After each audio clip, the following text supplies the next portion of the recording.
বন্ধুসকল, যেটো uniform civil code Assam 2026 ইতিমধ্যে অসম বিধানসভাত পারিত হয়েছে। এই আইনখন প্রথমতেই মই নগাঁও জিলা জমিয়তৰ এগৰাকী উপদেষ্টা হিচাপে আৰু অসম ৰাজ্যিক জমিয়তৰ কাৰ্যনিৰ্বাহক সদস্য হিচাপে জমিয়তৰ পক্ষৰ পৰা মই বিলখনৰ বিৰোধিতা কৰিছোঁ আৰু আমি জমিয়তে অনুভৱ কৰোঁ এই বিলখন অপ্ৰয়োজনীয়ভাৱে অসম বিধানসভাত পাৰিত কৰা হৈছে। এনেকুৱা এখন আইনৰ অসমত প্ৰয়োজন নাছিলেই। আৰু দ্বিতীয় কথাটো হ'ল যে এই আইনখন ইউনিফৰ্ম সিভিল কোড বুলি কোৱা হৈছে, যিখন উমৈহতীয়া দেৱানী বিধি বা সমসংহিতা আইন যিখন কোৱা হৈছে। উমৈহতীয়া দেৱানী বিধি বুলিবলৈ অসমৰ সকলো জাতি জনগোষ্ঠীক সাঙুৰি লোৱা এখন আইন হ'ব লাগে, যিখনত সকলো জাতি ধৰ্মৰ লোক একে আইনৰ আওতাভুক্ত হ'ব। কিন্তু প্ৰথমেই এই আইনৰ ২ নম্বৰ ক্লজত দিয়া হৈছে, nothing contained in this code shall apply to the members of any scheduled tribes within the meaning of clause 25 of article 366 read with article 342 of the constitution of India. ২ নম্বৰ আৰ্টিকলত দিয়া হৈছে যে এই আইনখনে অসমত বসবাস কৰা কোনো শ্বেডিউল্ড ট্ৰাইব তেওঁলোকক সামৰি নলয়। গতিকে শ্বেডিউল্ড ট্ৰাইবৰ যদি অসমত প্ৰায় ইয়াত ৬০-৭০ লাখ মানুহ আছে, তেওঁলোক যদি এই আইনৰ আওতাত নোসোমায়, বাকী মানুহৰ কাৰণে হ'ব এখন আইন আৰু ST সকলৰ কাৰণে হ'ব বেলেগ আইন, তেনেহ'লে এইটো উমৈহতীয়া আইন কেনেকৈ হ'ল, সাৰ্বজনীন কেনেকৈ হ'ল, ইউনিফৰ্ম কেনেকৈ হ'ল?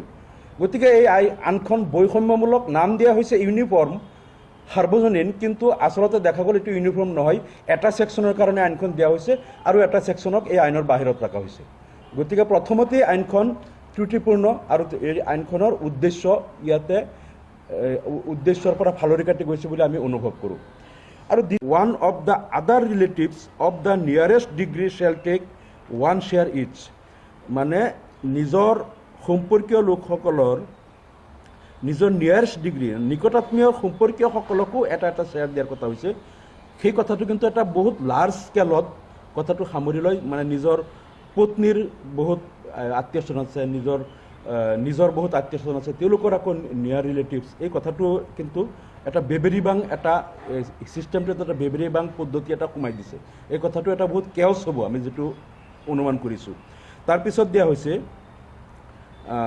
347 নম্বৰ আৰ্টিকলত দিয়া হৈছে আইনখনত টেষ্টেটৰ ষ্টেট যিটো দিছে, যে এই ষ্টেটটো যদি তেওঁৰ সন্তান নাবালেগ থাকে, 18 বছৰ হোৱা নাই, নাবালক থাকিলে 18 বছৰ বয়স হোৱাৰ লগে লগে তেওঁৰ নামত টেষ্টেটৰৰ এই সম্পত্তিটো আহিব, কিন্তু তাক 6% বাৰ্ষিক এটা সুদৰ ইয়াত ব্যৱস্থা কৰিছে, যিটো ইছলাম ধৰ্মৰ পৰিপন্থী। মানে তেওঁৰ নাবালক সন্তানৰ পৰা 6% সুদ সংগ্ৰহ কৰাটো ইছলাম ধৰ্মৰ এটা গৰ্হিত কাম হ'ল সুদ গ্ৰহণ কৰা। গতিকে এই যিটো 348 নম্বৰ দফাটোৰো আমি বিৰোধ কৰোঁ আৰু আমি জমিয়তে ইয়াৰ তীব্ৰ প্ৰতিবাদ কৰিছোঁ। আৰু 385 নম্বৰত যিটো দিছে যে লিভ ইন ৰিলেশ্যনশ্বিপ, বিবাহ বহিৰ্ভূত সম্পৰ্ক, কোনো লোকে যদি কোনো ল'ৰা বা ছোৱালীয়ে তেওঁলোকে যদি একেলগে বিয়া নোহোৱাকৈ সহাৱস্থান কৰে, তেওঁলোকে ৰেজিষ্টাৰক 1 মাহৰ ভিতৰত জনাব লাগিব যে আমি লিভ ইন ৰিলেশ্যনশ্বিপ একেলগে থাকিছোঁ। এইটো ইছলাম ধৰ্মৰ মতে সম্পূৰ্ণ অবৈধ নীতি। ইছলাম ধৰ্মত কেৱল পবিত্ৰ বৈবাহিক নীতিহে গ্ৰহণযোগ্য। বিবাহৰ জৰিয়তে য'ত বিবাহত দুয়োটা পৰিয়ালৰ তেওঁলোকৰ পৰিয়ালৰ লোক, আনকি সমাজৰ লোক আৰু সকলো মানুহে উপস্থিত থাকি এটা পবিত্ৰ বৈবাহিক সম্পৰ্কৰ জৰিয়তে সম্পৰ্ক স্থাপন হ'ব লাগে। আৰু এনেকৈ বিবাহ নোহোৱাকৈ কোনোবাই যদি অবৈধভাৱে লিভ ইন ৰিলেশ্যনশ্বিপত থাকে, আমি দেখিছোঁ এইটো কেৱল ধৰ্মীয় দৃষ্টিকোণৰ পৰাই এইটো অবৈধ নহয়। গুৱাহাটী মহানগৰীত কিমান ঘটনা হ'ল, হোটেলত বা তেওঁলোকে য'ত ভাড়া ঘৰ লৈ লিভ ইন ৰিলেশ্যনশ্বিপ আছে, তাত কিমান মাৰ্ডাৰ হৈছে। এই ছোৱালীজনীক মাৰ্ডাৰ কৰে, হেৰি কৰে, কাৰণ য'ত সম্পৰ্কটো পবিত্ৰ নহয় আৰু য'ত দুটা পৰিয়ালৰ বা সমাজৰ তাত ইনভলভমেণ্ট নাই, এইটো অবৈধ। আৰু তাত দেখিছোঁ অশান্তি হয়, মাৰ্ডাৰ হয়, বহুত কিবা কিবি হয়। আৰু ইছলাম ধৰ্মৰ এইটো সম্পূৰ্ণ পৰিপন্থী। লিভ ইন ৰিলেশ্যনশ্বিপ কোনো পধ্যেই ইছলাম ধৰ্মৰ লোকে এইটো কৰিলে অবৈধ হ'ব, এইটো জিনা বা কবিৰা গুনাহ হ'ব। গতিকে আমি জমিয়তে এইবিলাকৰ বিৰোধ কৰিছোঁ। আৰু এই যিটো ইউনিফৰ্ম চিভিল কোডৰ আমি দেখিছোঁ 153 পৃষ্ঠাৰ ভিতৰত অধিকাংশ তাত প্ৰায় 50 পেজমান আছে, য'ত বিবাহ আৰু ডিভৰ্চৰ ৰেজিষ্ট্ৰেশ্যনৰ নীতি নিয়ম কেনেকৈ ৰেজিষ্টাৰ কৰিব, কি হ'ব, 1 মাহৰ ভিতৰত আবেদন কৰিব লাগিব, 1 বছৰৰ ভিতৰত নহ'লে কি, এইবিলাক যিহেতু অফিচিয়েল নীতি নিয়মৰ এই কথাবিলাকত আমাৰ ক'ব লগা নাই। আৰু এটা হ'ল যিখিনি উইলছ আমি দেখিছোঁ, যিখিনি উইল কৰি থৈ যায় কোনো ব্যক্তিয়ে তেওঁৰ মৃত্যুৰ পূৰ্বে যে মোৰ সম্পত্তি কোনে কিমান পাব, সেই উইল সম্পৰ্কীয় ইয়াতে 60-70 পেজমান আছে উইল সম্পৰ্কীয় নীতি নিয়মবিলাক। সেইবিলাক চৰকাৰী নিয়মতে হ'ব, তাত আমাৰ একো ক'বলগীয়া নাই। কিন্তু যিকেইটা পইণ্ট মই ইয়াত উল্লেখ কৰিছোঁ এইকেইটা কিন্তু আমাৰ ইছলাম ধৰ্মৰ মৌলিক যিবিলাক নীতি নিয়ম আৰু কুৰআন হাদিছৰ যিটো আদৰ্শ তাৰ পৰিপন্থী। গতিকে আমি জমিয়তে আমি এই বিলখনৰ বিৰোধ কৰিছোঁ আৰু আমি ভাবিছোঁ যে ইছলাম ধৰ্মৰ ধৰ্মীয় মৌলিক অধিকাৰৰ পৰা বঞ্চিত কৰাৰ উদ্দেশ্যেই চৰকাৰে উদ্দেশ্যপ্ৰণোদিতভাৱে এই বিলখন অসম বিধানসভাত আনিছে আৰু আমি জমিয়তে তাৰ বিৰোধ কৰিছোঁ। আমি উচ্চতম ন্যায়ালয়লৈকেও যাম আৰু এই বিলখনৰ বিৰুদ্ধে আমি প্ৰত্যাহ্বান জনাম। আৰু আমি ভাবোঁ সদৌ শেষত আমি চৰকাৰক এটা আহ্বান জনাম যে এই বিলখন চৰকাৰেও যদি পাৰে এইটো ষ্ট্ৰাইক আউট কৰক, নহ'লে আমি উচ্চতম ন্যায়ালয়ত যাম। এইকাৰণেই যাম যে ভাৰতবৰ্ষ এখন বহু ধৰ্মৰ, বহু ভাষাভাষী, বহু জাতি জনগোষ্ঠীৰ লোকৰ এখন ফুলৰ বাগান। ইয়াত সকলো ধৰ্মৰ এই আইনখনৰ 57 নম্বৰ আৰ্টিকলত দিয়া হৈছে every surviving spouse, surviving child, predeceased child, branch of predeceased child, surviving parents, তেওঁলোকক সম্পত্তিৰ উত্তৰাধিকাৰী যিটো ৱাৰিছ সূত্ৰে যিটো সম্পত্তি পায় এইটো দিয়া হ'ব আৰু সকলোকে ইকুৱেল শ্বেয়াৰ দিয়া হৈছিল। কিন্তু আমাৰ ইছলাম ধৰ্মত এটা কথা হয়তো বহুতেই নাজানে যে মহিলা বা নাৰীক তেওঁলোকক সম্পত্তিৰ অধিকাৰ দিয়াৰ ক্ষেত্ৰত কোনো ধৰ্মই যদি নাৰীক অধিকাৰ দিছে সেইটো একমাত্ৰ পৃথিৱীত ইছলাম ধৰ্ম আছে, যিয়ে ধৰ্মীয় বিধানতেই নিজৰ যদি কোনো লোকৰ মৃত্যু হয় তেনেহ'লে তেওঁৰ পত্নীয়ে কিমান অংশ পাব, তেওঁৰ ছোৱালীয়ে কিমান পাব বা তেওঁৰ পুতেকে কিমান পাব, নাৰীৰ কাৰণে, ছোৱালীৰ কাৰণে, পত্নীৰ কাৰণে, মাকৰ কাৰণে যদি ৱাৰিছ বা উত্তৰাধিকাৰ সূত্ৰে সম্পত্তি পাব লগা ধৰ্মীয় বিধান বাধ্যতামূলক আছে একমাত্ৰ ইছলাম ধৰ্মত। পৃথিৱীৰ অন্য কোনো ধৰ্মত কিন্তু ধৰ্মীয় বিধানত কোনো ধৰ্মগ্ৰন্থত এনেকুৱা নাই যে তেওঁৰ ছোৱালীয়ে কিমান উত্তৰাধিকাৰী সূত্ৰে পাব, পত্নীয়ে কিমান পাব, একমাত্ৰ ইছলাম ধৰ্মই দিছে।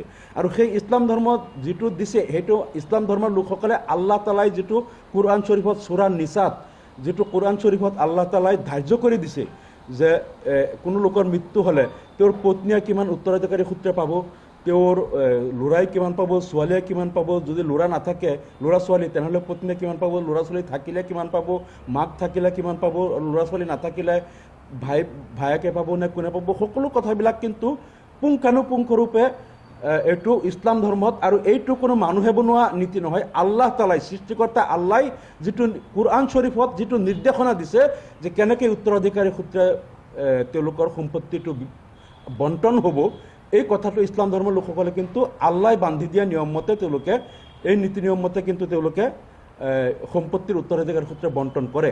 গতিকে এই ক্ষেত্ৰত এতিয়া UCCৰ জৰিয়তে আল্লাহ তালাই যিটো তেওঁৰ বান্দাসকলক যিটো কুৰআন শ্বৰীফৰ জৰিয়তে যিটো হিচাপ দি দিছে যে এনেকৈ সম্পত্তিৰ বণ্টন হ'ব, সেইটোক এতিয়া নাকচ কৰি পেলাই এতিয়া অসম চৰকাৰে বান্ধি দিয়া মতে মুছলমানসকলে তেওঁলোকৰ সম্পত্তিৰ বিতৰণ কৰিব লাগিব। এইটো ইছলাম ধৰ্মৰ লোকসকলক কুৰআন অনুযায়ী তেওঁলোকৰ যিটো সম্পত্তিৰ বণ্টন সেইটোৰ অধিকাৰৰ পৰা বঞ্চিত কৰিব বিচৰা হৈছে। এইটো প্ৰত্যক্ষভাৱে ইছলাম ধৰ্মৰ ধৰ্মীয় স্বাধীনতাৰ ওপৰত হস্তক্ষেপ বুলি আমি জমিয়তে বিবেচনা কৰোঁ। আৰু এটা কথা আমি ক'ব বিচাৰিছোঁ, ইয়াত নিজৰ পত্নীয়ে সূৰা নিসাত আল্লাহ তালাই যিটো হেৰি কৰিছে, মুফাছিৰসকলে তাৰ তফছিৰ কৰিছে যে 1/8 নিজৰ পত্নীয়ে পাব আৰু বাকী পুত্ৰই যিমান পাব কন্যাই তাৰ আধা পাব, কন্যাতকৈ পুত্ৰই দ্বিগুণ পাব। ইয়াতো এটা কিন্তু চাইণ্টিফিক ৰিজন আছে। আমি এটা কথা জানো, আপোনালোকেও জানে যে কোনো ছোৱালীক যদি বিয়া দিলে সেই ছোৱালী যাৰ ঘৰত বিয়া হৈ যায় সেই পৰিয়ালৰ ভৰণ পোষণৰ দায়িত্ব তেওঁৰ স্বামীৰ থাকে, তেওঁৰ পৰিয়ালৰ ল'ৰা ছোৱালী তেওঁৰ স্বামীয়ে তেওঁলোকৰ ভৰণ পোষণৰ দায়িত্ব লয়। আৰু এই মৃত ব্যক্তিজনৰ পুতেকে কিন্তু তেওঁৰ মাক বা মাকৰ হওক বা ভাই ভনীয়েক যদি কোনোবা জীয়াই আছে তেওঁলোকৰ দায়িত্ব বা নিজৰ ল'ৰা ছোৱালীৰ সমগ্ৰ পৰিয়ালৰ দায়িত্বটো পুতেকৰ ওপৰত থাকে। সেইকাৰণে আল্লাহ ইয়াত এটা জাষ্টিফাই কৰিছিল যে পুতেকে দ্বিগুণ পাব আৰু ছোৱালীয়ে আধা পাব, কাৰণ ছোৱালীৰ ওপৰত সেইটো বাৰ্ডেন নাথাকে আৰু ছোৱালীৰ কাৰণে সেই সম্পত্তিটো তেওঁৰ এটা চিকিউৰ্ড হৈ থাকিল লাইফৰ কাৰণে। গতিকে আল্লাহ তালাই যিটো বান্ধি দিছিল খুব ধুনীয়া এটা চাইণ্টিফিক হিচাপে কিন্তু হিচাপটো দিছিল, যিটো ইছলাম ধৰ্মী লোকসকলে পালন কৰি আছে, কিন্তু সেই অধিকাৰৰ পৰা মুছলমানসকলক বঞ্চিত কৰিব বিচৰা হৈছে। তাৰপিছত আমি দেখিছোঁ আৰ্টিকল 59ত ইয়াত দিছে, ই হ'ল আমি যিটো অনুভৱ কৰিছোঁ যে এই আইনখনৰ জৰিয়তে অসমৰ কোনো জনগোষ্ঠীৰ কোনো জাতি ধৰ্মৰ একো লাভ হোৱা নাই আৰু এই চৰকাৰে একমাত্ৰ আক্ৰোশমূলকভাৱে ইছলাম ধৰ্মৰ লোকসকল যাতে তেওঁলোকে ধৰ্মীয় বিধি বিধান অনুসৰি আল্লাহ আৰু আল্লাহৰ ৰসুল মুহাম্মদ সাল্লাল্লাহু আলাইহি সাল্লামৰ নীতি নিয়ম অনুসৰি যাতে তেওঁলোকৰ পাৰিবাৰিক সামাজিক ধৰ্মীয় কাম কাজবিলাক কৰিব নোৱাৰে, ইছলাম ধৰ্মৰ লোকক তেওঁলোকৰ ধৰ্মীয় নীতি নিয়মৰ অধিকাৰৰ পৰা বঞ্চিত কৰিবলৈহে এইটো আক্ৰোশমূলকভাৱে আইনখন আনিছে বুলি আমি অনুভৱ কৰিছোঁ। আৰু তাৰ আমি কেইটামান উদাহৰণ আপোনালোকক দিব যাম। এই 153 পৃষ্ঠাৰ এই যিখন বিল পাছ কৰিলে 153, ইয়াৰে 4 নম্বৰ আৰ্টিকলত 6 নম্বৰ ছাবছেকশ্যন 6 ইয়াত দিয়া হৈছে ডিগ্ৰী অফ প্ৰহিবিটেড ৰিলেশ্যনশ্বিপ, যে বিয়া বাৰু যে হ'ব তাত এটা তেওঁলোকে চিডিউল বনাই দিছে যে এই চিডিউলৰ মতে এই মানুহখিনিৰ মাজত বিয়া বাৰু হ'ব নোৱাৰে। আৰু এই চিডিউলটোত 37টা সম্পৰ্ক তেওঁলোকে দিছে যে এই 37টা সম্পৰ্কৰ ভিতৰত বিয়া বাৰু হ'ব নোৱাৰে।